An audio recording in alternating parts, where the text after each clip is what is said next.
Cup میں فاتح team کو پہلی بار خصوصی چیمپئنز رنگ دی جائے گی۔ فیفا نے اعلان کیا ہے کہ اتوار کو ارجنٹینا اور اسپین کے درمیان ہونے والے ورلڈ کپ فائنل ٹیم کو پہلی مرتبہ خصوصی چیمپئنز رنگز بھی پیش کی جائے گی۔ یہ روایت امریکی کھیلوں خصوصاً NFL کے سپر باؤل میں برسوں سے رائج ہے، جسے اب ورلڈ کپ کا بھی حصہ بنایا جا رہا ہے۔ فیفا کے مطابق عالمی چیمپئنز ٹیم کے لیے 30 خصوصی رنگز تیار کیے جائیں گے، جبکہ 1996 یادگار رنگز رینکنگ کی خریداری کے لیے فروخت کی جائے گی۔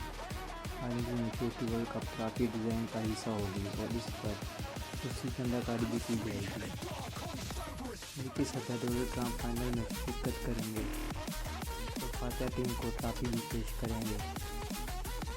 ٹرمپ اور فیفا صدر جیانی انفانٹینو کے کلیدی تعلقات پہلے ہی زیر بحث رہے ہیں، خاص طور پر امریکی فارورڈ کھلاڑی والدین کی ریڈ کارڈ پر نظر ثانی کے معاملے کے بعد، جس پر ٹورنامنٹ کی شفافیت سے متعلق سوالات